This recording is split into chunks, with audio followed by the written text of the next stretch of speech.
اللهم آمين اللهم آمين अगर जानबे माशूक नबाशद का शशे तौलबे आशिक बेचारा नरसद बजाए ओ माबूद गो एक फोटा पानी दे बनी आदम के बनाया এই দুনিয়াতে কয়েকদিন ঘুরাইয়া ফিরাইয়া আবার অন্ধকার কবরে নিয়ে যাইবেন। এই দুনিয়াতে আর কাহাকেও থাকতে দিবেন না। ভাই বলি বন্ধুরে বলি কেউ তো আপন নয়। ভাবিয়া চিন্তা করিয়া দেখিলাম মাওলা এই অন্ধকার কবরে আপনি ছাড়া কেহ আপন হবে না। রব্বানা আতিনা ফিদ দুনিয়া হাসানাতাও ওয়া ফিল আখিরাতি হাসানা ওয়া কিনা আযাবান নার। رب ارحمهما كما ربياني صغيرا سبحان ربك رب العزة عما يصفون وسلام على المرسلين والحمد لله رب العالمين. وعليكم السلام ورحمة الله وبركاته. الحمد لله الحمد لله نحمده ونستعينه ونستغفره ونؤمن به ونتوكل عليه ونعوذ بالله من شرور أنفسنا من يهده الله فلا مضل له ومن يضلله فلا هادي له ونشهد أن لا إله إلا الله وحده لا شريك له ونشهد أن محمدا عبده ورسوله. أما بعد فأعوذ بالله من الشيطان الرجيم. بسم الله الرحمن الرحيم. يا أيها الذين آمنوا صلوا عليه وسلموا تسليما. اللهم صل على سيدنا حبيبنا ومولانا محمد صلى الله عليه وعلى آله وأصحابه وبارك وسلم. اللهم صل على سيدنا ونبينا شفيعنا وحبيبنا ومولانا محمد صلى الله عليه وعلى آله وأصحابه وبارك وسلم. اللهم صل على سيدنا ونبينا شفيعنا وحبيبنا ومولانا محمد صلى الله عليه وعلى آله وأصحابه وبارك وسلم. أعوذ بالله من الشيطان الرجيم. بسم الله الرحمن الرحيم. ولقد كرمنا بني آدم وقال تعالى أولئك كالأنعام بل هم أضل صدق الله العلي العظيم। শুকরিয়া আদায় করতেছি মহান রব্বুল আলামিনের দরবারে। রব্বুল আলামিন ফিতনা ফাসাদের যুগে দুনিয়ার সমস্ত কাজ থেকে বিরত রেখে উলামায়ে কেরামদের মজলিস, জাকিরিন, শাকিরিন, সাদিকিন, অনেক আল্লাহর খাস বান্দারা এই মজলিসের মধ্যে আছে, যাদের সঙ্গে আমাদের জীবনের একটা সময় আল্লাহ রাব্বুল আলামিন কাটাবার সুযোগ করে দিয়েছেন। শুকরিয়া তান সবাই বলি আলহামদুলিল্লাহ। অনেক লোকের কানে মাহফিলের দাওয়াত পৌঁছার পরেও অনেকের সুযোগ থাকা সত্ত্বেও আসে নাই। আবার তালাশ করলে দেখবেন বহু দূর থেকে কষ্ট স্বীকার করে আমার অনেক ভাইরা এই মাহফিলে পাগলের মতো সুইটে চলে আসে। মান জাদ্দা বজাদা, যে যেই জিনিস পাওয়ার জন্য চেষ্টা করে ওই জিনিসে পাইয়াও যায়। দাদাজান আব্বাজান চরমনের জমিনে ঘুমায় আস। আমার আব্বাজান বলতেন, দিনী মাহফিলে প্রথম থেকে শেষ পর্যন্ত থাইকা বাড়ি বিদায় হয়ে চলে গেলে আমল নামার মধ্যে কম পক্ষে হলেও 50 লক্ষ নেকি এর কম জমা হতেই পারে না। নিয়াত যাদের সহি, আল্লাহকে রাজি খুশির উদ্দেশ্যে যারা আসছি, রব্বুল আলামিন লক্ষ লক্ষ নেকি আমল নামায় দান করবে। একটা নেকির মূল্য সম্পর্কে অনেকে শুনে থাকতে পারেন। আল্লাহ রাসূল সাল্লাল্লাহু আলাইহি ওয়াসাল্লাম অহুদ পাহাড়কে ইঙ্গিত করে বলছিলেন, পুরা পাহাড়টা যদি স্বর্ণের হয়ে যায় এর যত মূল্য হবে তুলনা ছাড়া একটা নেকির মূল্য অনেক বেশি। একটা নেকির প্রয়োজন সম্পর্কে আল্লাহ রাব্বুল আলামিন কুরআনুল কারীমের ভিতরে বলছেন, বিসমিল্লাহির রহমানির রহিম, ফামান ইয়ামাল মিসকালা যাররাতিন খায়রান ইয়ারাহ ওয়া মান ইয়ামাল মিসকালা যাররাতিন শাররান ইয়ারাহ। আল্লাহ বলছেন, যাররা পরিমাণ তোমার যদি নেকি থাকে তার ফল তুমি ভোগ করতে পারবে, যাররা পরিমাণ যদি গুনাহও থাকে তার ফল তোমার ভোগ করতে হবে। যাররা কাকে বলে? কাপড় ধুইয়া নিগড়াইয়া রোদের ভিতরে ঝাড়া দিলে লক্ষ লক্ষ রেণু রেণু দেখা যায়, ওই এক একটা রেণুকে বলা হয় যাররা। এই পরিমাণ নেক থাকলেও ফল পাওয়া যাবে, এই পরিমাণ গুনাহ থাকলেও তার ফল ভোগ করতে হবে। আমি বলছি না, আল্লাহ বলছেন।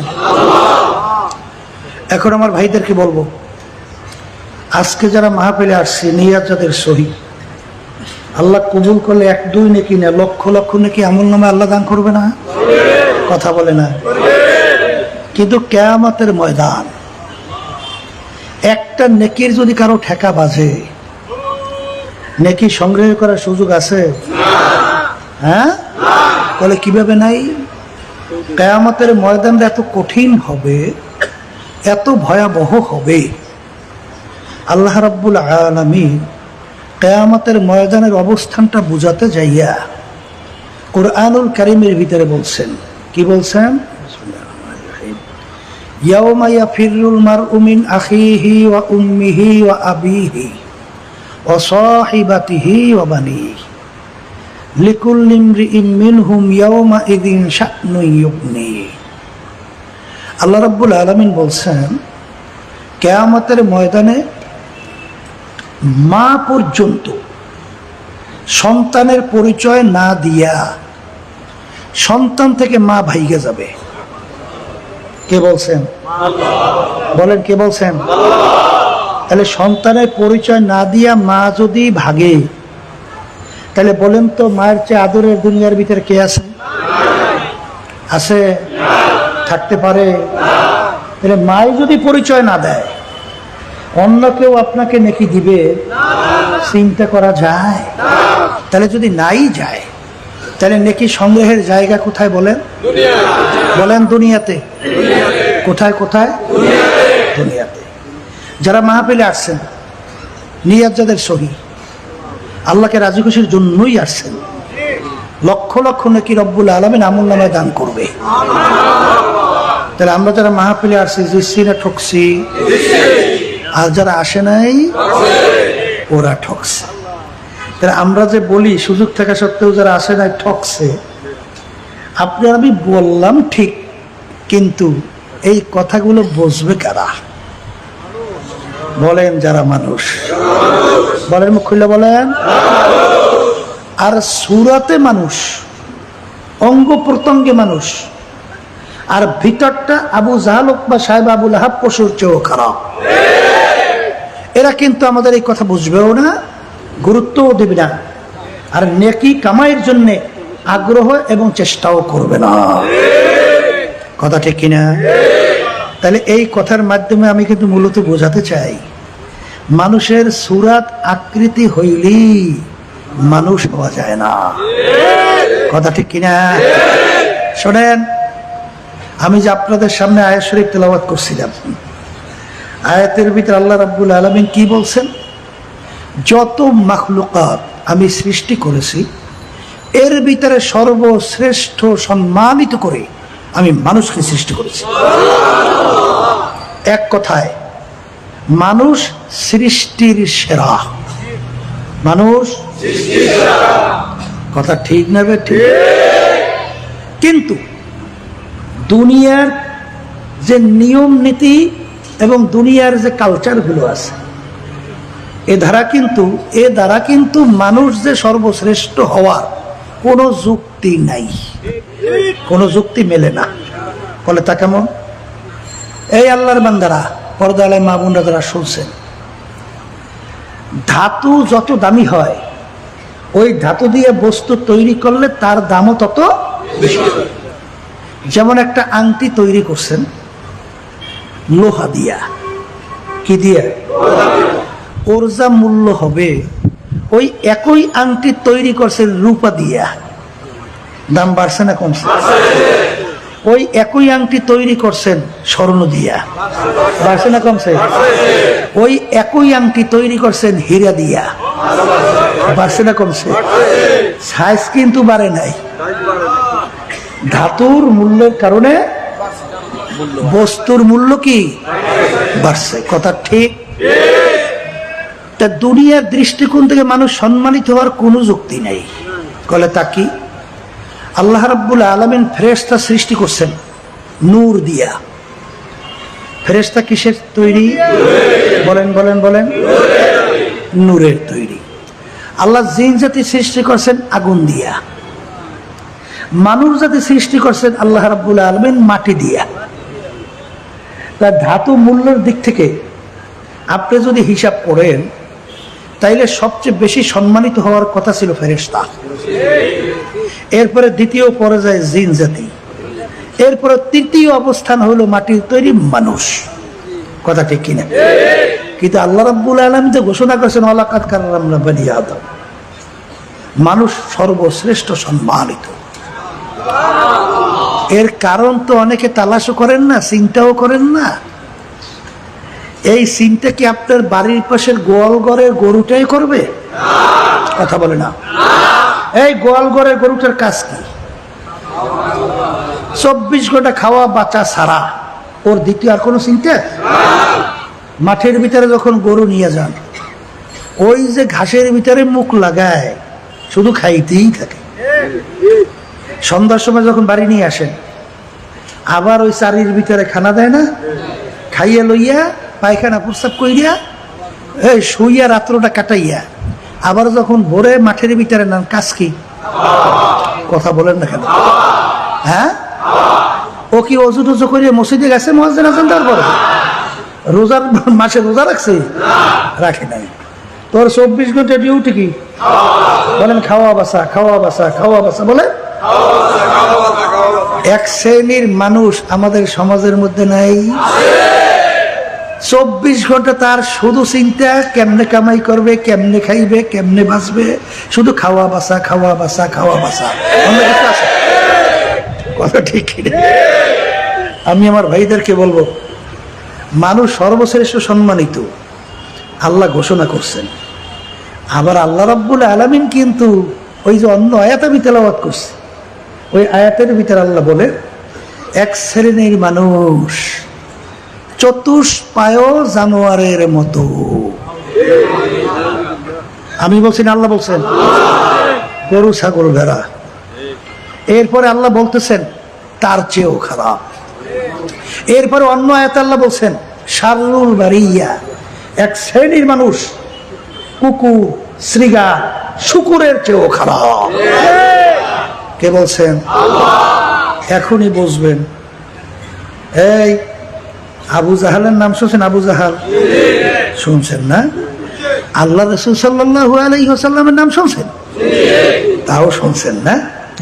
এখন বলেন তো, আল্লাহর হাবিব সাল্লাল্লাহু আলাইহি ওয়াসাল্লাম, আবু জাহাল, এই দুইটা মানুষের ভিতরে কি পার্থক্য?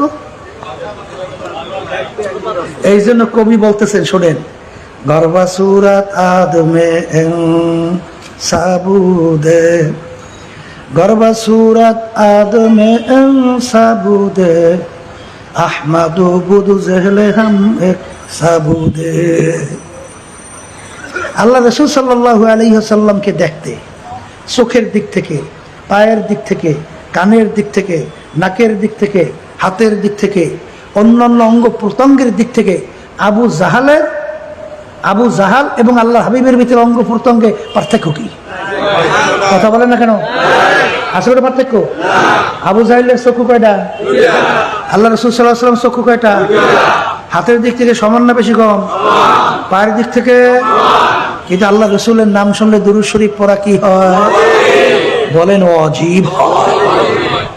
আর আবু জাহালের নাম শুনলে আমাদের জবান থেকে বের হয় লানাতুল্লাহি আলাইহি, আল্লাহর গজবের উপরে পড়ছে, আরো বেশি বেশি পড়ুক। কি বাহ্যিক কোনো পার্থক্য দেখা যায়? তাহলে একটা জায়গায় পার্থক্য আছে, বলেন একটা জায়গায় পার্থক্য আছে। যেমন ওমর রাদিয়াল্লাহু তাআলা আনহুর নাম শুনছেন? অর্ধেক দুনিয়ার রাজা তো করছিল না? বাংলাদেশের মতো প্রায় 200 দেশের রাজা, ঠিক কিনা? আচ্ছা, যখন কাফেরদের অন্তর্ভুক্ত ছিল ওমর ফারুক রাদিয়াল্লাহু তাআলা আনহু, এর সে জঘন্য দ্বিতীয় আর কেউ ছিল?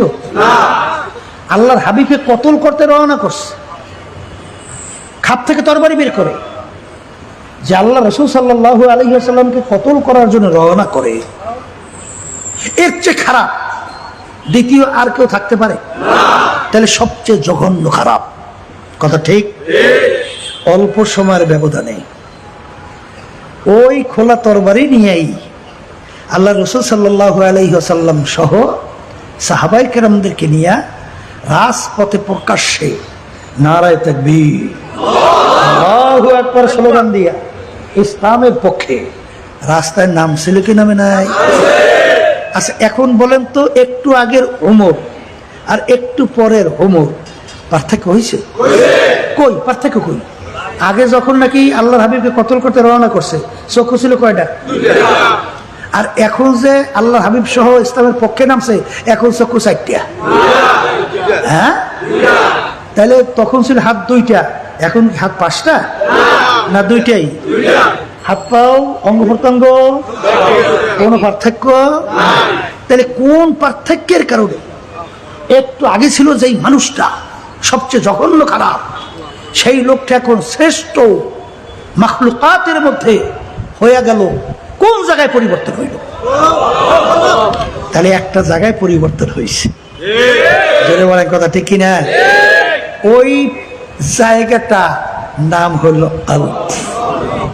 সবাই বলেন আলহামদুলিল্লাহ। তাহলে এক কথা আমি যেটা মূলত বোঝাতে চাই, মানুষের সম্মান বাড়ে কমে কলবের উপরে ভিত্তি কইরা, নট কোন বংশের উপরে ভিত্তি কইরা নয়। কোন পীর, মুফতি, মুহাদ্দিস, শাইখুল হাদিস, বড় শিক্ষিত, বড় সওদাগর, বড় অর্থ সম্পদের মালিক, বড় বাকচতুরতার ডক্টরেট, FRCS, MBBS, বড় বড় BCS ক্যাডার, এর উপরে মেম্বার, চেয়ারম্যান, MP, মিনিস্টার, এর উপরে ভিত্তি করে মানুষের সম্মান বাড়ে এবং কমে না। মানুষের সম্মান বাড়ে কমে ওই কলবের উপরে ভিত্তি কইরা। জোরে বলেন কথা ঠিক কিনা? একটা উদাহরণ দিলেই, বেশি উদাহরণ দেব না। বেলাল হাবশী রাদিয়াল্লাহু তাআলার নাম শুনছেন? দুনিয়ার চলার মতো কোন যোগ্যতা গুণ তার মধ্যে নাই। কলে হুজুরটা কি? দুনিয়ায় চলার জন্য বংশ বড় হওয়া লাগে, তাহলে সমাজে তার একটা দাম হয়। কথা ঠিক না? ঠিক। কিন্তু বেলাল হাবশী রাদিয়াল্লাহু তাআলার বংশ সবচেয়ে নিচু হাবশ বংশ। বংশের দিক থেকে কি বলেন? নিচু। আচ্ছা, ওদিকে আবার চেহারা সুরাতের দিক থেকে একেবারে কালো। কালো মানুষ দেখছেন? কালো মানুষ দেখেন না? কি ঢকপট আছে? এই তাহলে চেহারার দিক থেকেও কালো, নাই ঢকপট। ওদিকে আবার গোলামের ছেলে গোলাম, তার আব্বাও গোলাম, সেও গোলাম। গোলামের ছেলে গোলামের মূল্য কি সমাজে থাকে? ওদিকে চেহারাও নাই, বংশও নাই, ওদিকে আবার গোলামের ছেলে গোলাম। ওদিকে আবার টাকা পয়সার দিক থেকে নিঃস্ব। গোলামের ছেলে গোলাম, পয়সা পাইবে কই? নাই পয়সা। ওদিকে আবার শিক্ষার দিক থেকে বকালাম, দশটা কত জানে না। তাই দুনিয়া চলার জন্য যা গুণ একটাও আছে। ওদিকে আবার জবানটা বাজলে তোতলা। কি দুনিয়া চলার জন্য কোনো গুণ আছে? কিন্তু আল্লাহ এবং আল্লাহ রাসূলের কাছে তার সম্মান আসতে বলে সম্মানের শেষ আছে। আল্লাহর হাবিব সবে মেরাজে গেছিলেন, বেহেশতের ভিতরে খরমের আওয়াজ। ভাই জিবরাইল, কিসের খরমের আওয়াজ? বলে আপনার বেলালের খরমের আওয়াজ। আল্লাহু আকবার। আল্লাহ রাসূল সাল্লাল্লাহু আলাইহি ওয়াসাল্লাম যখন বেহেশতে ঢুকবে, যেই বাহনের উপর আল্লাহর হাবিব বসা থাকবে, সেই বাহনের রশিটা কার হাতে থাকবে? সুবহানাল্লাহ। তাহলে আল্লাহর হাবিব সাল্লাল্লাহু আলাইহি ওয়াসাল্লাম তাকে সহ বেলাল হাবশী রাদিয়াল্লাহু তাআলা আনহু প্রথম বেহেশতে ঢুকবে। কি বোঝে? কোনো গুণ আছে? তাহলে কোনো গুণ নাই। এত সম্মান বাড়ল কেন? বলেন এই কলবের উপরে ভিত্তি কইরা। কথা ঠিক। এখন আমার ভাইদেরকে বলবো, পর্দারে মা বোনদেরকে বলবো, শোনেন, এই যে বাড়ি ঘরের কাজ কর্ম সব ফালাইয়া এত রাত্র পর্যন্ত এই যে মাহফিলে বসে রয়েছেন, একটা লক্ষ্য উদ্দেশ্য আশা নাই? না নাই? না, উদ্দেশ্য ছাড়াই আইছে। আসলে একটা উদ্দেশ্য। সেই উদ্দেশ্যটা কি? চিরস্থায়ী শান্তির জায়গায় বেহেশতে যাব, আর জাহান্নামের আযাব থেকে মুক্তি পেয়ে জাহান্নাম থেকে মুক্তি পাবো। এই আশাই তো আসছে। আসতে বলে এই আশা আছে না? এখন আল্লাহ রাব্বুল আলামিন যারা বেহেশতে যাইতে চান তাদের ব্যাপারে আল্লাহ রাব্বুল আলামিন শর্ত লাগাইছে কুরআনুল কারীমে। কি শর্ত? ইল্লা মান আতাল্লাহা বিকলবিন সালিম। আমার আল্লাহ বলেন, কলবে সালিম অর্থাৎ পরিষ্কার পরিচ্ছন্ন সুস্থ ভালো কলব ছাড়া আমার পবিত্র জায়গা বেহেশতের মধ্যে হবে না। তাহলে বেহেশতে যাওয়ার জন্য কোন কলব লাগবে? বলেন কলবে সালিম। একটু মুখ খুলে বলেন, ভিতরে ঢুকুক। হ্যাঁ, আচ্ছা, কলবে সালিম যারা বেহেশতে যাওয়া যায়? এ আল্লাহর বান্দারা, পর্দা আলে মা বোনেরা, আল্লাহ রাব্বুল আলামিন কোরআনুল কারীমের মধ্যে এক সূরার ভিতর প্রায় 11টা কসম করার পরে আল্লাহ বলতেছেন, قد أفلح من زكاها وقد خاب من دساها। যারা কলব নামক ওই পার্সকে যারা ভালো করতে পারবা, তারাই নাজাত পাইয়া কামিয়াব হইয়া জান্নাতে যাবা। আর যারা কলব নামক পার্স যারা ভালো করতে পারবা না, তারা ধ্বংস হয়ে জাহান্নামে যাবা। কে বলছেন? আল্লাহ রাব্বুল আলামিন তার রাসূলকে দুনিয়াতে পাঠাইছে, কোনো কারণ নাই, উদ্দেশ্য নাই। আসতে বলে আছে আছে আছে। কেন পাঠাইছেন আল্লাহ বলতেছেন, ইয়াতলু আলাইহিম আয়াতিহি ওয়া ইউযাক্কিহিম ওয়া ইউআল্লিমুহুমুল কিতাবা ওয়াল হিকমা। আল্লাহ রাব্বুল আলামিন বলেন, আমার রাসূলকে আমি দুনিয়াতে পাঠাইছি, পাঠানোর কারণের ভিতরে একটা কারণ হলো আমার রাসূল তার উম্মতদের আত্মশুদ্ধি করাইবে। সুবহানাল্লাহ বলেন না? মুখ বন্ধ করিয়া থাকলে সব ভিতরে ঢোকে। এই সুবহানাল্লাহ, আলহামদুলিল্লাহ, আল্লাহু আকবার বলতে হয় না? এই জোরে বলেন, কথা ঠিক না বেঠে? তাহলে এখন কি বুঝলেন? আত্মশুদ্ধি দরকার আছে। এখন বলতে পারেন, হুজুর আত্মশুদ্ধিটা কি? এই কলবের উল্লেখযোগ্য কতগুলো রোগ আছে, এই রোগগুলো যখন দূর হবে কলবটা ভালো, আর রোগগুলো যতক্ষণ থাকবে কলব খারাপ। কথা ঠিক? যাদের কলব ভালো হইবে, হুশ থাকতে, জীবন থাকতে একটা মিথ্যা কথা কোনো দিন বলতে পারবে না। আসতে বলে, কি বলতে পারবে না? বর্তমানে কিন্তু ইসলামের নামে দল বাইরেছে বাংলাদেশের মধ্যে। পা হইতে মাথা পর্যন্ত বলতে গেলে সব মিথ্যায় পরিপূর্ণ। তাহলে বুঝতে হবে কলব খারাপ। আমি বাজানদেরকে বলি, আল্লাহ রাসূল সাল্লাল্লাহু আলাইহি ওয়াসাল্লামের উপাধি কি ছিল? বলেন আল আমিন। উপাধি কি মুসলমান দেশ না বিজাতিরা দেশ?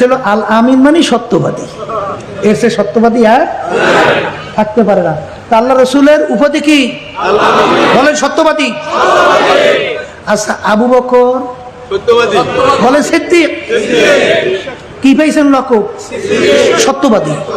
কথা বলে না? আল্লাহ রাব্বুল আলামিন হুকুম করেছেন, ওয়াকুনু মাস সাদিকিন, তোমরা সত্যবাদীদের সঙ্গে স্পর্শে যাও, তাদের দলভুক্ত হও, তাদের সঙ্গে সম্পর্ক রাখো। কার হুকুম? তাই যারা ইসলামের নামে দল দাবি করিয়া মিথ্যা বলে, ওরা আল্লাহর হাবিবের দলভুক্ত হইতে পারে না। ওরা সাহাবায়ে কেরামদের দলভুক্ত হতে পারে না। ওরা আল্লাহর হাবিবের নির্দেশ অনুযায়ী তাদের সাথে সম্পর্ক আল্লাহর হুকুম অনুযায়ী রাখা যাবে না। যারা রাখবা তারা তোমাদের নিজেদের কোরআন হাদিস নিজেরা বানাইয়ে লইও, এইবার বেহেশতে যাইও। আল্লাহ এবং আল্লাহ রাসূল যে কোরআন এবং হাদিস পাঠাইছে এবং আল্লাহ হাবিব যে হাদিস শুনে গেছে, এই কোরআন এবং হাদিস অনুযায়ী বেহেশতের রাস্তা আমরা দেখি না। যদি থাকে বুঝেই বললেন। কি কি বাজানরা, কথা ঠিক না বেঠি? এই কোরআনুল কারীমে প্রত্যেক নামাজে আল্লাহ শিক্ষা দেয়, ইহদিনাস সিরাতাল মুস্তাকিম। পড়েন না? পড়েন না? এই সিরাতাল মুস্তাকিম কোনটা? আল্লাহ বলতেছেন সিরাতাল্লাযীনা আন'আমতা আলাইহিম, মালিক যেই পথে চলার পরে আপনার পক্ষ থেকে যাদের উপরে আপনার নেয়ামত বর্ষিত হয়েছে তাদের পথে আমাদেরকে চালান। এখন কাদের উপর আল্লাহ নেয়ামত বর্ষিত হয়েছে? অন্য আয়াতে আল্লাহ রাব্বুল আলামিন তাদের পরিচয় দেয়, মিনান নাবিয়্যিনা ওয়াস সিদ্দিকিনা ওয়াশ শুহাদাই ওয়াস সালিহিন ওয়া হাসুনা উলাইকা রাফিকা। আল্লাহর রহমত নেয়ামত বর্ষিত হয়েছে কাদের উপরে? বলেন নবীদের উপরে। এরপরে বলেন সিদ্দিকীনদের উপরে। সিদ্দিকীন অর্থ কি? আসতে বলে তারে যারা মিথ্যুক তাদের উপরে তো আল্লাহর রহমত হয় না? আল কিযবু ইউহলিক, হাদিসের মধ্যে আসছে। আল্লাহ রাসূল সাল্লাল্লাহু আলাইহি ওয়াসাল্লাম বলেন, মিথ্যাবাদী ধ্বংস। কথা ঠিক না বাটি? এই আল্লাহর বান্দারা, পাগলামি মনে করছেন নাকি জোর করি আল্লাহর বেহেশতে যাবে? হ্যাঁ, কোরআন হাদিসের রাস্তার বাইরে? আমি আমার বাজানদেরকে বলি, শোনেন, যার থেকে একবার মিথ্যা প্রমাণিত হয়, যার থেকে একবার মিথ্যা প্রমাণিত হয়, তার সাক্ষী কোনদিন আর গ্রহণযোগ্য হয় না। শরীয়তের মাসালা ঠিক আছে না ভুল করছে? ঠিক আছে না ভুল করছে? যে মিথ্যুক তার সাক্ষী গ্রহণযোগ্য, কোনদিন গ্রহণযোগ্য না। যার থেকে একবার মিথ্যা প্রকাশিত হয় ওর সনদে হাদিস বয়ান করা জায়েজ আছে? তার থেকে হাদিস গ্রহণ করা জায়েজ আছে? তার থেকে হাদিস বয়ান করলে সেটা কি গ্রহণযোগ্য হবে? হবে না। কারণ হাদিস বয়ান করার জন্যে, বর্ণনা করার জন্যে এই যারা নাকি রাবি থাকবে, সনদ যাদের থেকে আপনি আল্লাহর হাবিব পর্যন্ত সাল্লাল্লাহু আলাইহি ওয়াসাল্লাম যাবেন, তার ভিতরে একটা শর্ত হলো আদালত। কথা কয় না? কি থাকা লাগবে? আদালত, সত্যবাদী, ন্যায়পরায়ণ। মিথ্যুকেরা এই সমস্ত মানুষের ঈমান ধ্বংস করতেছে। এই যে যুদ্ধ চলছিল কিছুদিন আগে, ইরান আমেরিকা ইসরায়েল চলছিল না? Iran America. আচ্ছা বলেন তো, যত সংবাদ প্রকাশিত হয়েছে এর ভিতরে মিথ্যে বলছিল কারা? আমেরিকা আর খ্রিস্টানরা না, ইহুদিরা না? তাইলে মিথ্যা বলে খ্রিস্টানরা, মিথ্যা বলে ইহুদিরা, মিথ্যা বলে বিজাতিরা, মিথ্যা বলে ধ্বংস, বাতিল, বদমাইশ, অসত্য, শয়তান, এরা বলে মিথ্যা। কথা ঠিক কি? আল্লাহর হাবিবের উপাধি আলামী, আবু বকরের উপাধি সিদ্দিক। আল্লাহ রাব্বুল আলামিন সম্পর্ক রাখতে বলে সত্যবাদী। আর আল্লাহ রাব্বুল আলামিন বলে মিনান নাবিয়্যিন ওয়াস সিদ্দিকিন ওয়াস শুহাদা ওয়া হাসুনা উলাইকা। তাহলে আমার বাচ্চাদেরকে বলবো দলাদলি বুঝি ঠুজি না, ওইসব পাগলামি বাদ দেন, ইজম বাদ দেন, কওম বাদ দেন, বংশ বাদ দেন। আমি চিটাগাঙ্গিয়া, আমি সিলটি, আমি বরিশালী, এইসব কিন্তু কবরে পরিচয় নাই। সিলেটের জন্য কবরে প্রশ্ন 3টা, চিটাগাংয়ের জন্য কবরে প্রশ্ন 3টা, নোয়াখালীর জন্য কবরে প্রশ্ন 3টা। না কয়টা? না ভিন্ন ভিন্ন। এই কবরে সিলেটি এলারা যাবে, চিটাগাংলারা যাবে, বরিশাল আলারা যাবে। কি বলবে? মান রাব্বুকা ওমা দীনুকা ওয়া মান নাবিয়ুকা। এই 3 প্রশ্নের মধ্যে কোথায় কিন্তু নাই তুমি চরমোনাই, না সারসিনান, না পুরপুরা, না জয়পুর, না তুমি আওয়ামী লীগ, না বিএনপি, না জাতীয় পার্টি, না তুমি জামাত, না তুমি আদার্স, অন্য অন্য অন্য অন্য। পাওয়া যায়? পাওয়া যায়? তাহলে দলের পিছনে পড়ছেন কে? ব্যাপার কি? এই বিভিন্ন ইজমের পিছনে পড়ছেন কে? বিভিন্ন গোত্রের পিছনে পড়ছেন কেন? আপনার কবরে কি দল যাবে? না সিলেটি এলারা যাবে, না চিটাগাং এলারা যাবে?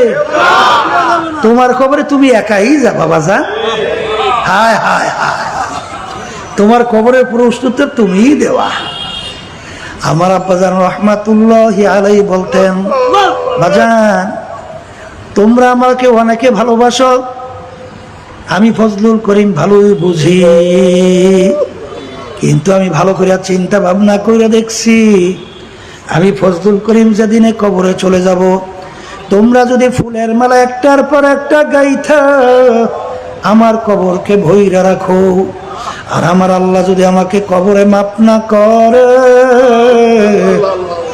ওই ফুলের মালা আমার কিছু আসে যায় না। আর যদি তোমরা জুতার মালা একটার পর একটা গাইথা আমার কবরকে তোমরা ভইরা রাখো, আর আমার আল্লাহ যদি আমাকে কবরে মাপ কইরা দেয়, ওই জুতার মালা আমার কিছু আসে যায় না। কথা ঠিক কিনা? এই জন্য আব্বাজান বলতেন, যারা চরমোনাইতে আসেন আপনাদেরকে পরিষ্কার ভাবে আমি বলছি, যতক্ষণ পর্যন্ত আপনাদেরকে আমি কোরআন এবং হাদিস অনুযায়ী আপনাদেরকে পথ দেখাবো, পথ চলতে বলবো, কথা মানার জন্য বলবো, ততক্ষণ পর্যন্ত আপনারা আমার কথা মানবেন, শুনবেন, চলবেন। আর যখনই কোরআন এবং হাদিসের বাহিরে কোনো পথ দেখাবো, কোনো কথা মানার জন্য নির্দেশ করব, তখন আপনাদের ওয়াজিব হবে আমার থেকে সইরা ভাইগে যাওয়া। এই কথা পুরান মুজাহিদের কেউ মনে আছে? আল্লাহু আকবার। দেখেন তো ব্যাপারটা কেমন। তাহলে বোঝা গেল কবরে কোনো পরিচয় চলে চলে চলে চলে চলে, যদি নাই চলে আফসোস আফসোস। এই জাতীয় নির্বাচন গেছে 2026, গেছে না? হ্যাঁ, শোনা যায় অনেক চরমনায়ের মুজাহিদ, অনেক ইসলামী আন্দোলন সহ সহযোগী সংগঠনের তারা নাকি এই জাতীয় নির্বাচনের সময় ইসলামের পক্ষে বাক্স কয়টা ছিল একটু বুঝতে কইছে না বুঝতে কইছে? একটার বাহিরে ইসলামের পক্ষে কোনো বাক্স বাংলাদেশে আর ছিল? হ্যাঁ, যদি কারো জানা থাকে, আমার জানা নাই, যদি আপনাদের জানা থাকে আমাকে একটু জানাইয়ে। কয়টা ছিল? তো বলতে পারেন হুজুর জামাত এবং তার সঙ্গে যে ইসলামী দলগুলো ছিল, হুজুর এরা নির্বাচন করছে না? জামাতের নেতৃত্বে জোট হয়েছিল 11। কথা ঠিক কিনা?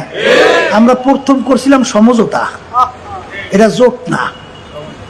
যখন সুযোগে তারা এটা ব্ল্যাকমেইল কইরা আমাদের থেকে ছিনাই নিয়া, তখন তারা জোটের রূপরেখা তৈরি কইরা নেতৃত্বের আসীনে বসে গেছে। এখন আমাদেরকে ড্রাইভ করবে, মানে এখন আমাদেরকে চালাইবে, মানে চতুর্দিক দেখাইছে। এখন যাবা কোন জায়গা দিয়া? সুযোগ তো নাই। কিন্তু আল্লাহর মাইর আলমের বাহির, আল্লাহর মাইর আলমের বাহির। ওরা তো বুঝতে পারে নাই যে এই যে এমন কায়দায় আটকাইছি, এত বেরোনোর কোনো সুযোগ নাই। কিন্তু আল্লাহর খাস মেহেরবানিতে ইল্লা মান রহিম, দেখা দৃষ্টিতে কোনো পথ নাই, কিন্তু আমার মালিক 100,000 পথ বের করে দেয়, তাই না? তখন জামাতের নেতৃত্বে যে জোট হয়েছিল, আমরা তো আল্লাহর রহমতে বের হয়ে আসছি। কেন বের হয়েছি? আমরা ঘোষণা করছিলাম ইসলামের পক্ষে বাক্স হবে একটা। যখন জামাত ঘোষণা দিল তারা ক্ষমতায় যেতে পারলে শরিয়া অনুযায়ী, ইসলাম অনুযায়ী রাষ্ট্র চালাবে না, প্রচলিত আইনে দেশ চালাবে। আপনারা শুনছিলেন মনে হয় না? আচ্ছা, এইটা শোনার পরে তখন আমরা কি করি? আমরা তো ইসলামের দল, আমরা তো এই সমঝোতায় গেছিলাম ইসলামের জন্য। কথা ঠিক না বেঠিক? এখন যেখানে ইসলাম নাই সেখানে আমরা থাকি কিভাবে? এখন তো ক্ষমতার দ্বার প্রান্তে। যদি এই সমঝোতায় এই অবস্থায় থাকতাম, হয়তোবা ইসলামী আন্দোলন দেখা দৃষ্টিতে হয়তোবা 20-30টা 25টা সিটও আসনও এমপি হয়ে যাওয়ার সম্ভাবনা ছিল। এই কথা ঠিক না বেঠিক? এখন এই মুহূর্তে এই ক্ষমতার মোহ থেকে ওই সময় বের হয়ে আসা, বলা সহজ, শোনাও সহজ, ব্যাপার কিন্তু অত সহজ না। কিন্তু ইল্লা মান রহিম, যার উপরে আল্লাহর রহমত হবে, আল্লাহর মায়া, আল্লাহর নজর রহমতের আসবে, তার জন্য কোনো ব্যাপারই না। কথা ঠিক কিনা?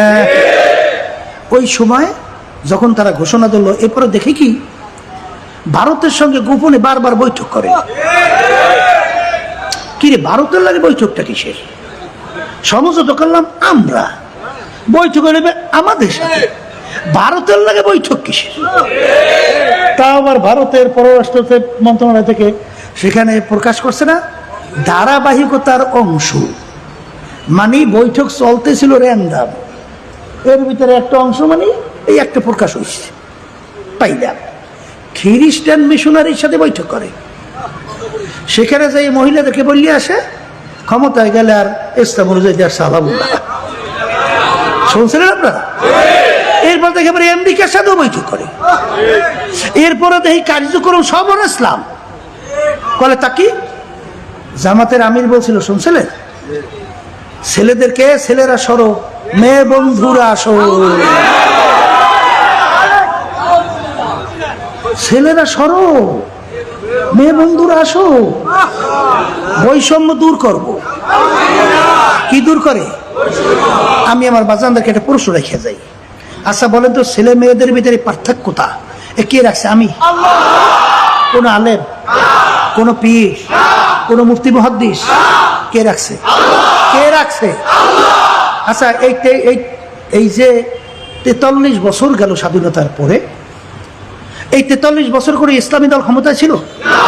রাষ্ট্র চালাইছে? তাহলে ইসলামী দল ক্ষমতায় না গেলে বৈষম্য তো হারা বানায় নাই, কথা কয় না? তাহলে বৈষম্য বানাইছে কে? বুঝে শুনে কইছে? কোন দিকে পা দেছে? যদি কেউ এই কথা বুঝে শুই না বইলে থাকে কাফের। যদি বলেন কথা ঠিক না ঠিক? এই বৈষম্য, এই দূরত্ব এবং এই পার্থক্যতা তো আমি করি নাই, এটা আল্লাহ করছে। তাহলে তুমি বৈষম্য দূর করো, আল্লাহ বৈষম্য করছে? আউযুবিল্লাহি মিন যালিক। আল্লাহ মাফ করেন আমাকে সহ সবাইকে। বুঝতে বলছে না বুঝতে বলছে আমি জানি না। এখন বিভিন্ন এই অবস্থার দেখার পরে বলেন তো আমরা ইসলামী দল ওখানে থাকতে পারি? হ্যাঁ, তখন তো ইসলামের পক্ষের একটা বাক্স নিয়ে বেরোয় গেছি। বেরোয় যাওয়ার পরে খেয়াল করছিলাম কি, আমার মনে একটা খেয়াল ছিল যে যখন ইসলামের পক্ষে একটা বাক্স দিয়ে দেয় রয়েছি, তাহলে আলেম ওলামারা এবং দিনদাররা নামাজিয়া এইবার মনে এই বাক্সের পক্ষে আওয়াজ তুললে সহযোগিতায় আল্লাহর ফজলে নামবে। কথাটা বুঝছেন? কিন্তু আর বললাম না, কথা বলছেন? কিন্তু আর বললাম না, দুঃখই থাইকে গেল। ইসলাম আগাইবে কিভাবে? অনেকে আবার বিভিন্ন কায়দায় বলে এই পদ্ধতিটা তো না জায়েজ, গণতন্ত্র। কথা ঠিক না? এই আমাদের নীতিমালার ভিতরে কোন গণতন্ত্র রাষ্ট্র চালাবো আছে? আপনারা কি নির্বাচনী ইশতেহার আমার টেলিভিশনে ভাষণ শুনছিলেন? শুনছেন না? কি বলছি? পরিষ্কার বলি নাই যে আল্লাহ আমাদেরকে ক্ষমতায় নিলে ইসলাম অনুযায়ী, শরীয়ত অনুযায়ী দেশ চালাবো? না বলি নাই? তাহলে আমরা কি গণতন্ত্র প্রতিষ্ঠা করব না ইসলাম? তাই যারা নাকি এই কথা বলেন, বাজানদেরকে বলবো, বাজান, এই দেশের ভিতরে যারা সরাসরি যুদ্ধ কইরা, কতল কেতাল কইরা আপনি ইসলামকে ক্ষমতায় নেবেন, আমি ওই মাসালায় যাব না, সেই পরিবেশ আছে কিনা একটু চিন্তা করে দেখেন। আর যদি না থাকে, আপনি যদি চুপ থাকেন, তাহলে এই জমিন কিন্তু ফাঁকা থাকে না, এই জমিন কিন্তু আগাছা জন্মায়। আগাছা জন্মাইলে স্পেনের ইতিহাস পড়েন, সেই স্পেনের মধ্যে 750 বছরের মধ্যে যেখানে মুসলমানরা রাজত্ব করছিল, সেই স্পেনের ভিতরে এখন তালাশ করলে মুসলমানের চিহ্নও পাওয়া যায় না। কোথায় গেল মুসলমান?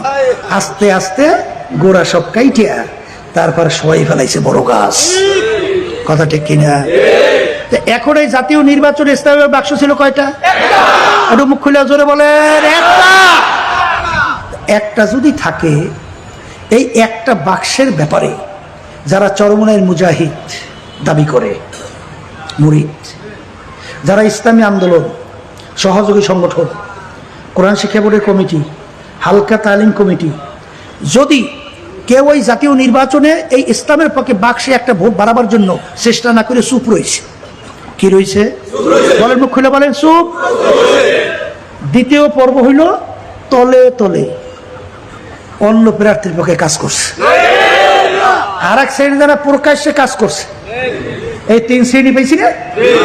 এই 3 শ্রেণী জেলা থেকে শুরু করে, বিভাগ থেকে শুরু করে, কেন্দ্র থেকে শুরু করে, একেবারে তৃণমূল ওয়ার্ড পর্যায় পর্যন্ত কোন কমিটি, কোন সদস্য পদেও থাকতে পারবে না।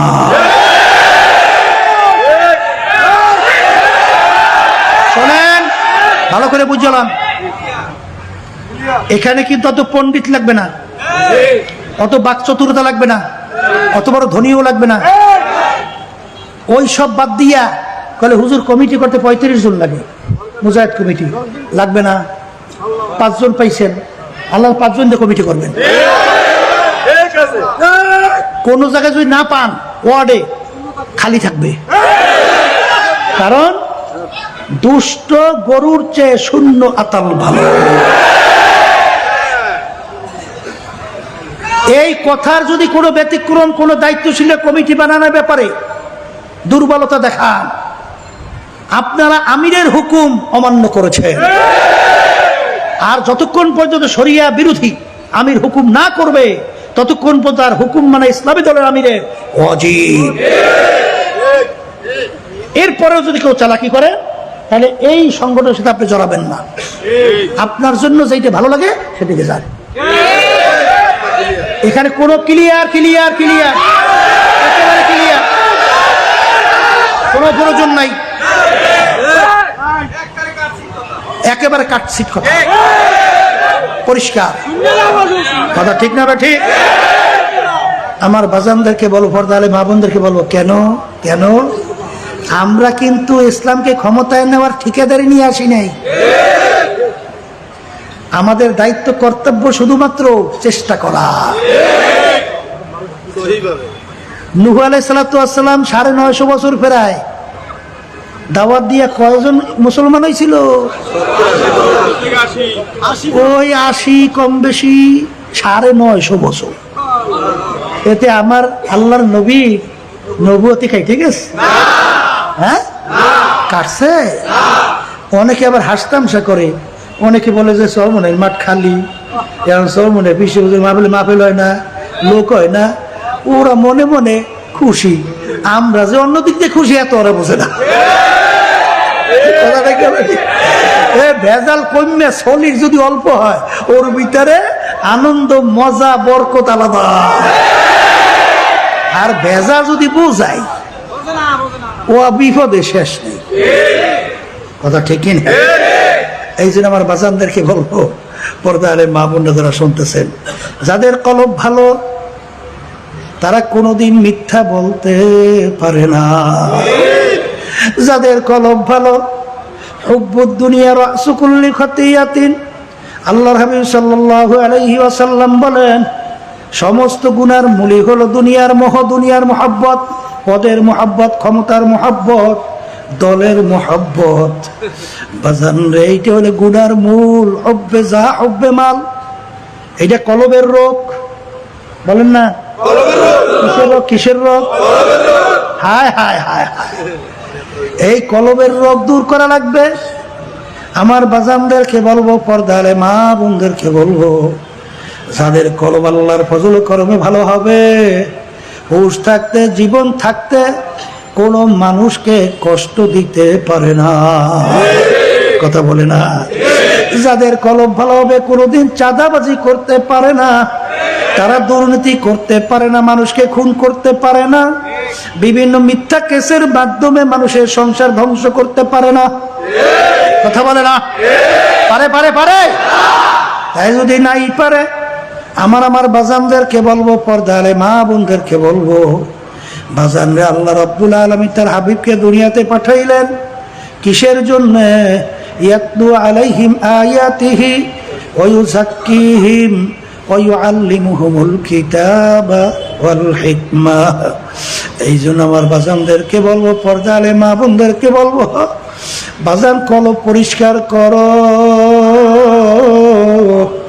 এরপর দুনিয়ার থেকে বিদায় নিয়ে কবরের পথে রওনা করো।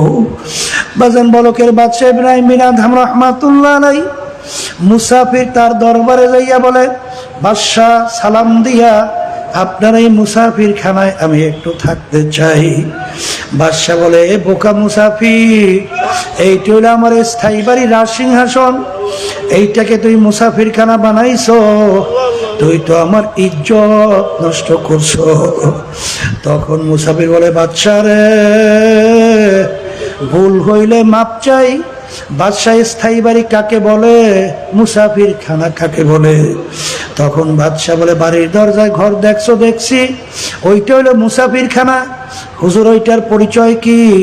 বলে, প্রতীক রাস্তায় চলতেছে, সন্ধ্যা হয়ে গেল, অস্থায়ীভাবে রাত্রি যাপন করলো, পরদিন উঠে তার গন্তব্যের দিকে চলে যায়, এইভাবে অস্থায়ীভাবে আসে যায়, একে বলে হে মুসাফির খানা।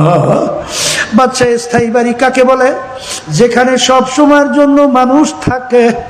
তখন মুসাফির বলে, বাচ্চা রে, তাহলে দুনিয়া সৃষ্টির পর থেকে মনে হয় আপনি এই বাড়িতেই আছেন। তখন বাচ্চা বলে, ও বোকা মুসাফির, না না, আমার আগে ছিল আমার আব্বা। বাদশা, আপনার আব্বা কোথায়? সে তো কবরে চইলা গেল। বাদশা, আপনার আব্বা কি আসবে না? বলে, না মুসাফির, একবার দুনিয়ার থেকে মানুষ বিদায় নিয়ে কবরে গেলে আর দ্বিতীয়বার আসে না।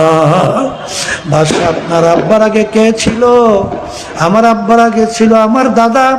কলে, সে কোথায়? সেও তো কবরে। কলে, সেও কি আসবে না? না, আসবে না। তখন মুসাফির হলো, বাদশা রে, আপনি মনে হয় চিরজীবন থাকবেন। তখন বাদশা বলে, ও মুসাফির, কুল্লু নাফসিন যায়িকাতুল মাউত, মানুষ মরণশীল। আমি একদিন দুনিয়ার থেকে বিদায় নিয়ে কবরে যাব।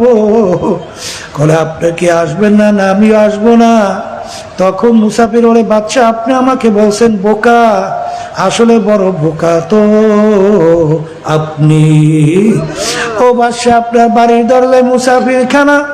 একবার মানুষ থাইকা চইলা গেলে আবার এসে ইচ্ছা করলে থাকতে পারে, কিন্তু আপনার এই মুসাফির খানা থেকে যদি একবার কেউ বের হয়ে যায় আর কোনদিন আসে না। মুসাফির হাম এহা সবাই কবর আখের ঠিকানা, কোই আগে রওয়ানা হ্যায় কোই পিছে রওয়ানা। বলার সঙ্গে সঙ্গে বাদশার চিন্তার পরিবর্তন ঘইটা গেল। আমি এই বাদশাহী দিয়া কি করব? আমি এই সম্মান সম্পদ দিয়া কি করব? আমি এই পীরগিরি দিয়া কি করব? মুফতিগিরি দিয়া কি করব? আমার এই বড় সম্পদের মালিক গাড়ি বাড়ি দিয়া কি করব? আমি এই সওদাগারি দিয়া কি করব? যেদিন আমাকে 3টা কাপড় দিয়া প্যাঁচ দিয়া ফালাইয়া রাখবে, সেদিন কি উপায় হবে? এই চিন্তা ভাবনা কইরা বাদশা ইব্রাহিম বিন আদহাম রাহমাতুল্লাহ আলাইহি স্থায়ী বাড়ি কামাই করার জন্য ওই কলব নামক উল্লেখযোগ্য পার্সকে ভালো করার জন্য মুরব্বীর শরণাপন্ন হইল। মুরব্বীর কাছে যাওয়ার পরে মুরব্বী তাকে এমন ভাবে কেসা শুরু করছে। কি করে কেসা? মুরব্বা হওয়ার জন্য মুরব্বীর হাত লাগা লাগবে। এখন তাকে কেইসা লাকড়ি টানার দায়িত্ব দিল, এমনকি মেথরের পর্যন্ত দায়িত্ব দিল। বাজানে এমন জীবন তিনি গঠন করে গেল, কিয়ামত পর্যন্ত মানুষ তার নাম স্মরণ করতে থাকবে।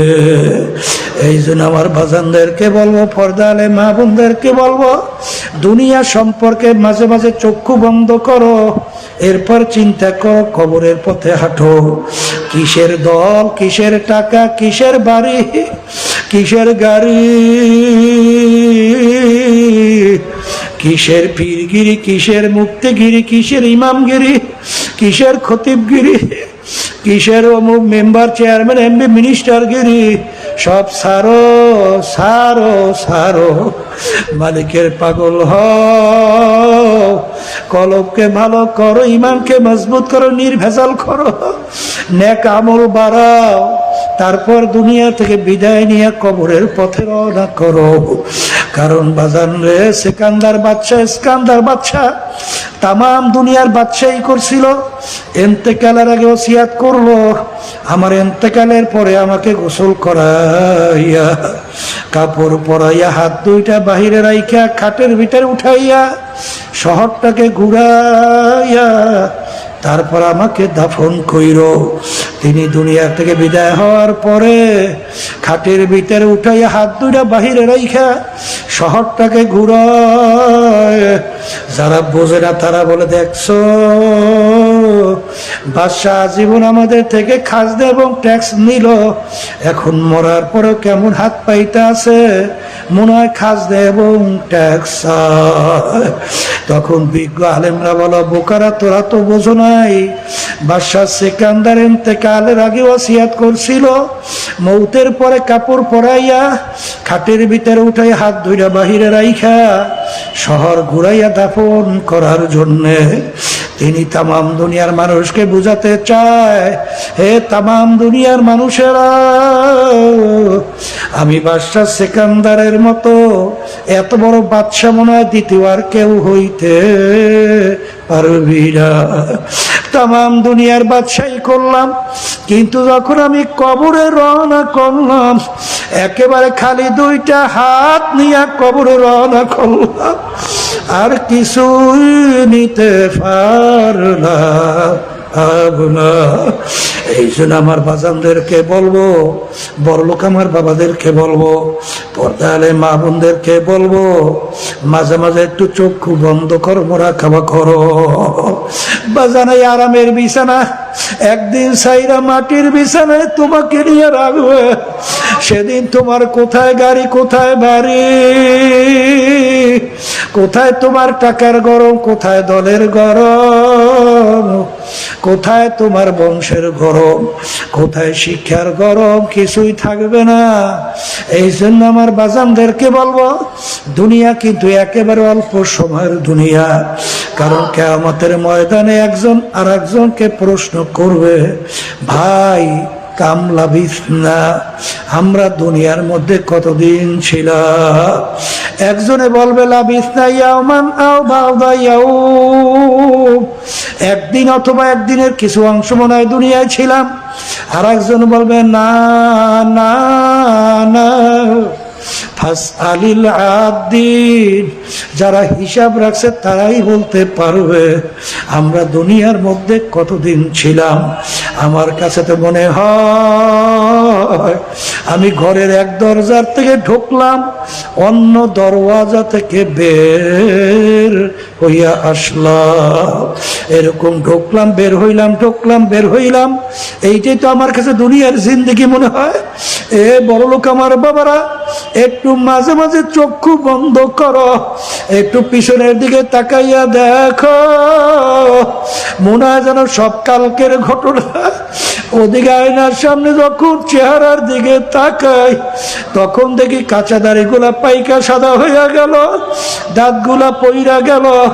আহারে কত লোক নিয়ে চার টেবিলে চা খাইলাম, গল্পের টেবিলে গল্প করলাম, আহারে বাজারে বাজার করলাম, এখন সেই লোকগুলাকে আর বাজারে দেখা যায় না, গল্পের টেবিলেও নাই, বাজার আল্লাহ চায়ের টেবিলেও না।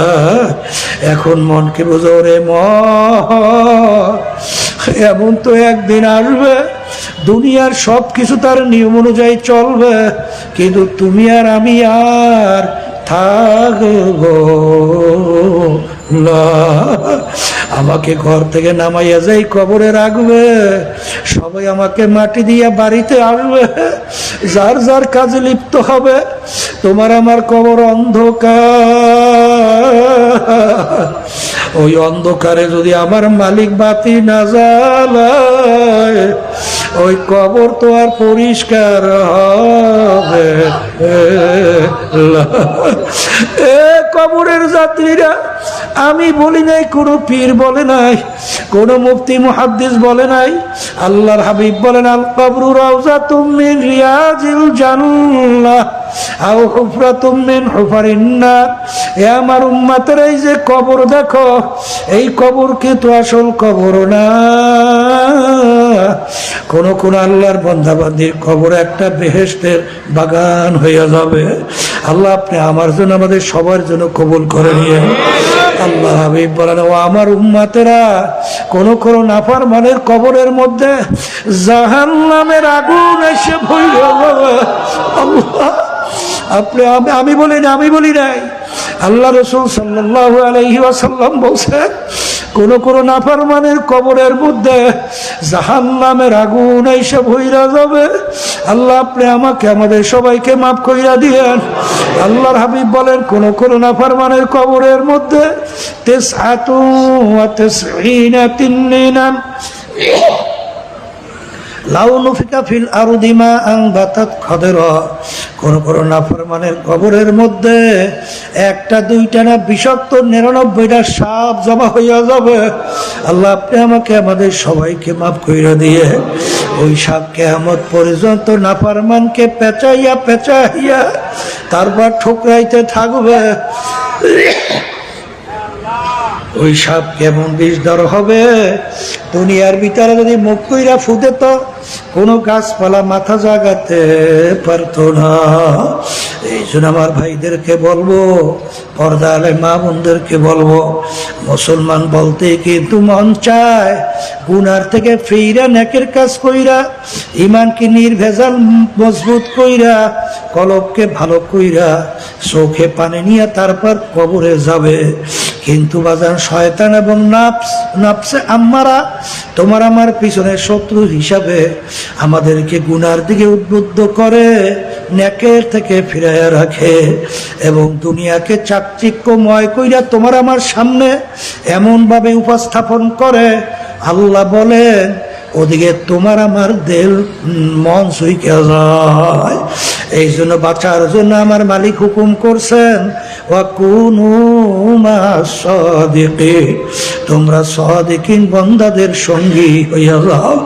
বাজান কোনো দলাদলি বুঝি না, পীর মুরিদি বুঝি না, আমাদের উদ্দেশ্য হলো ঈমানকে নির্ভেজাল করা, নেক আমল বাড়ানো, গুনার থেকে ফেরা, চোখে পানি কলব নিয়ে তারপর মালিকের কবরে যাওয়া। আর কলব যদি পরিষ্কার না হয় ওই কলবের জায়গা কিন্তু জাহান্নাম ছাড়া হবে না। আমার মালিক বড় দয়ার বড় মায়া।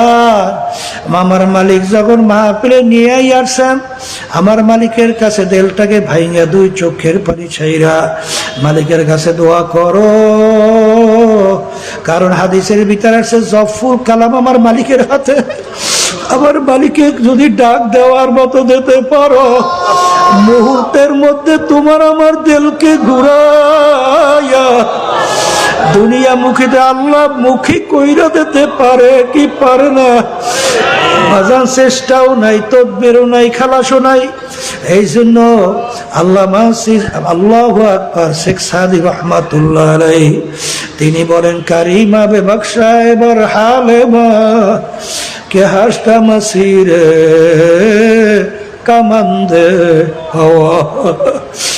আমার মালিকের দরবারে কান্দে আর বলে, মালিক আমি নফসে আম্মারার জিনজিরের মধ্যে, শিকলের মধ্যে, রশির মধ্যে আবদ্ধ হয়ে গেলাম। দয়া মায়া করে তুমি নফসে আম্মারা জিনজির রশি থেকে, শিকল থেকে আমাকে মুক্তি দাও।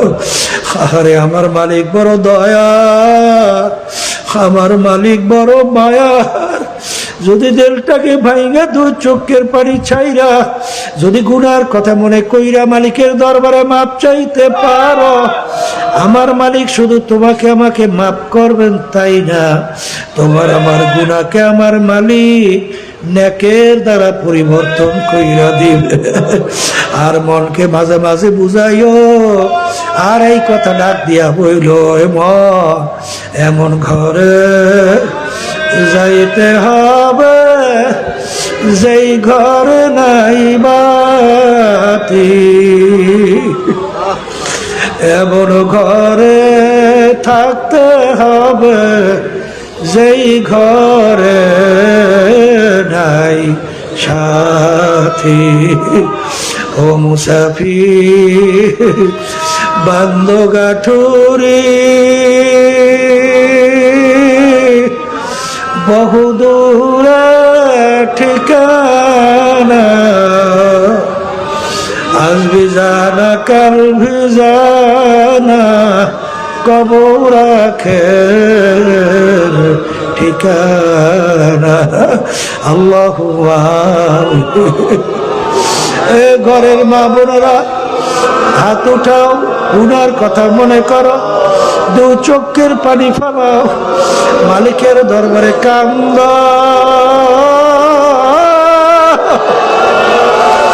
আর মালিকের দরবারে মাপ চাও, মাপ চাও। যদি কান্না না আসে মন কেঁদে ধরে মন।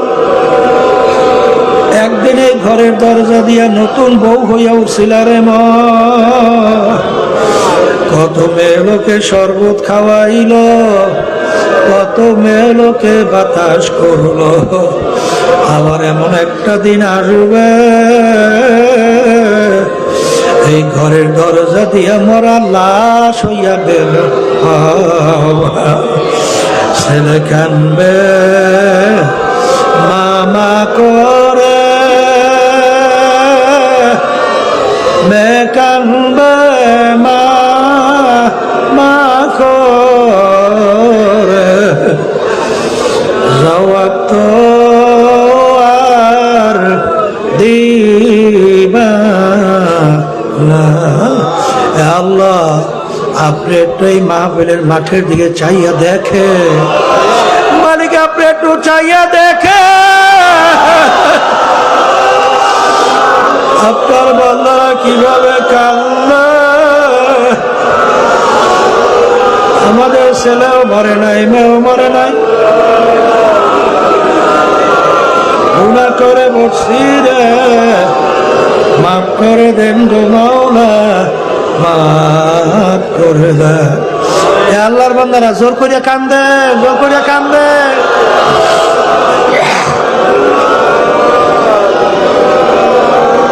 সম্পদ নষ্ট হয়ে গেলে চোখের ভিতরে পানি আসে, সন্তান নষ্ট হয়ে গেলে চোখের ভিতরে পানি আসে। তোমার আমার গুনার কারণে জাহান্নামের আগুন জ্বলছে, ওই জাহান্নামের আগুন চোখের পানি ছাড়া ঠান্ডা হবে না। হে আল্লাহ, যাদের ছেলে এই মাহফিল হইল, যারা এই মাহফিলের জন্য শেষ টাকা নিয়ে সাহায্য করলো, আমরা যারা মাহফিলে উপস্থিত হয়ে গেলাম, আমাদের সবাই উপরে খাস মেহেরবানি নাযিল করেন আল্লাহ। আমাদের আম্মা আব্বা আত্মীয় স্বজন যারা কবরে শুয়ে রয়েছে, সবার কবরকে বেহেশতের বাগান বানায়া দেন আল্লাহ। হককে আমাদের কাছে হক হিসেবে প্রকাশ করে দেন, বাতিলকে বাতিল হিসেবে প্রকাশ করে দেন। আমাদের সবাইকে হকের পক্ষে থাকার তৌফিক দান করেন। সুবহান রাব্বিকা রাব্বিল ইজ্জাতি আম্মা ইয়াসিফুন ওয়া সালামুন আলাল মুরসালিন ওয়ালহামদুলিল্লাহি রাব্বিল আলামিন।